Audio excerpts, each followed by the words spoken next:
Il n'y aura donc pas eu d'épreuve finale cette année, mais au jeu du contrôle continu, les élèves de Monaco ont démontré une nouvelle fois qu'ils figuraient parmi les meilleurs élèves de l'académie dont ils dépendent.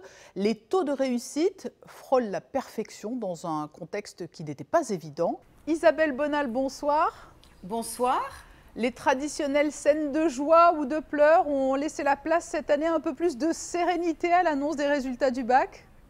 Je pense que cette année est une année exceptionnelle contre toute attente, car vous savez comme moi que nous avons traversé une crise sanitaire extrêmement compliquée et sans la collaboration de tous mes collaborateurs de la Direction de l'Éducation nationale, de la jeunesse et des sports, des chefs d'établissement, des personnels enseignants et non enseignants et aussi de l'aide technique de M. Frédéric Ginta, que je remercie, bien entendu sous la tutelle bienveillante de M. Patrice Hilario, je pense qu'on n'aurait pas pu avoir un résultat pareil. Isabelle Bonal, le contrôle continu décidé en raison du contexte sanitaire a quelque peu tué le suspense, mais il n'en reste pas moins que les résultats sont excellents cette année encore pour les élèves de Monaco. Alors je dirais même plus, les résultats sont encore meilleurs que lors des années précédentes. Vous imaginez que nous avons par exemple pour la section générale 100% de réussite au lycée Albert Ier, ce qui est remarquable, avec 227 élèves qui ont obtenu la mention bien et très bien et 133 mentions assez bien. Nous avons 427 candidats qui ont passé donc le bac, que ce soit général, technologique et professionnel, et nous avons eu 360 mentions, c'est-à-dire 84,31% de mentions. Donc vraiment, c'était la grande inquiétude des élèves qui redoutaient de perdre des mentions au jeu du contrôle continu, donc ça n'a pas été le cas.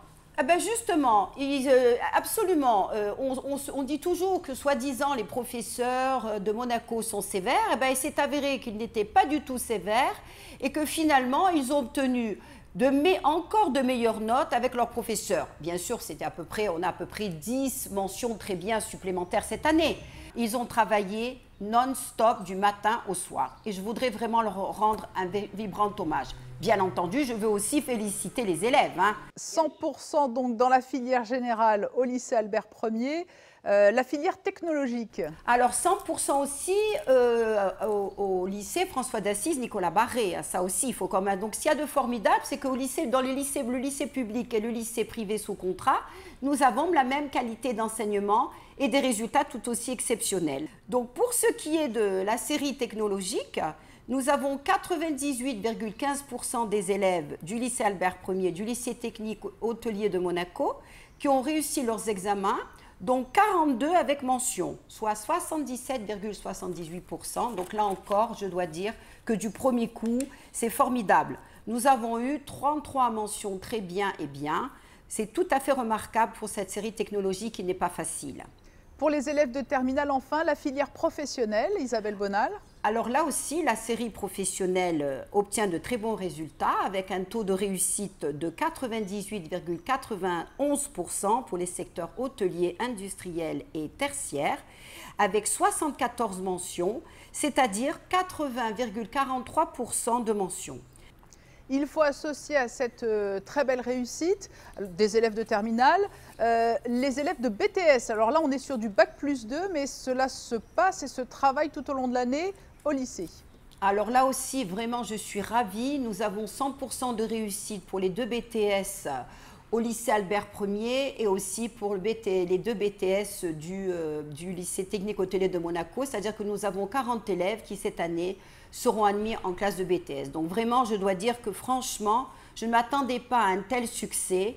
Donc vraiment, on a été récompensé de tous nos efforts parce que tout le monde a beaucoup souffert pendant cette période, beaucoup de stress, évidemment, tout le monde s'inquiétait des dangers de cette épidémie, si je puis dire, de ce virus, des élèves angoissés, des professeurs angoissés, des parents angoissés. Nous, on a essayé de ne pas l'être et on a continué à travailler. Et je pense que là, mais on peut aussi, on peut dire que c'est grâce au prince souverain que nous avons ce niveau d'excellence, car il nous a toujours soutenus. Je remercie aussi le gouvernement princier, aussi le soutien du Conseil national, qui est toujours derrière nous, et qui, vraiment, tout le monde est pour cette éducation à Monaco, tout le monde est pour la jeunesse, tout le monde est pour le sport, pour les jeunes, et vraiment, quelle consécration cette année, dans une période douloureuse. C'est un petit peu un rayon de soleil à la suite de 3 mois confinés à la maison. Isabelle Bonal, vous avez parlé de parents angoissés et également de cette petite polémique sur, alors on parle d'excellence, moi je dirais que c'est un degré d'exigence qui est maximal, mais certains parents d'élèves redoutaient que les notes, le dossier ne pénalisent leurs enfants pour leur choix post-bac. Qu'en a-t-il été ? Ben, écoutez, ils n'ont pas du tout été pénalisés et je me suis entretenue aujourd'hui avec Madame la présidente de la paix, Madame Ackerman, et donc elle s'est bien rendue compte qu'en fait ils ont eu peur tout au long de l'année pour rien parce que les élèves ont obtenu de meilleures notes et ils ont eu de meilleures mentions que l'année dernière. Il faut toujours regarder un peu plus loin. Le bac passé, où en est-on de Parcoursup? Tous les élèves monégasques ont-ils déjà leurs affectations? C'est un long processus, donc le 17 juillet, on aura déjà d'autres résultats, mais plus de 95% des élèves ont déjà eu leurs résultats, ont en tout cas eu 1 ou 2 admissions. Mais il y a des élèves qui n'ont pas voulu s'inscrire sur Parcoursup parce qu'ils avaient l'intention de faire des études soit à l'étranger, donc ça ne dépendait pas de Parcoursup, ou alors d'intégrer par exemple des BTS ou les AP à Monaco, donc vous n'avez pas besoin de passer par Parcoursup. Personne ne sera laissé sur le bord du chemin. Et je dois dire que le Covid-19 en rien n'a altéré, si je puis dire, les chances de nos élèves. Vous parlez du Covid, l'heure des grandes vacances a sonné pour les élèves, mais pas forcément pour vous et pour les personnels de l'éducation nationale.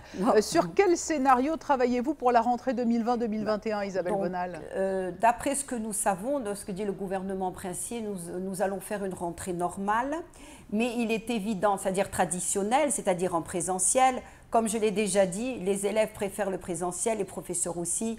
Il y a des points à améliorer pour l'enseignement à distance. Donc, dès la rentrée scolaire, je vais réunir les professeurs, les coordonnateurs, afin qu'ils puissent choisir eux-mêmes les outils numériques qu'ils voudront avoir à disposition, les projets pédagogiques, les plateformes qu'ils voudront avoir, les applications. Mais maintenant, on est avertis, on sait ce qu'il faut faire et ne pas faire. Cap donc maintenant sur la rentrée 2020-2021 en septembre. Isabelle Bonal, merci d'avoir été notre invitée quelques heures après l'annonce des très beaux résultats du baccalauréat en principauté. Merci, bonsoir.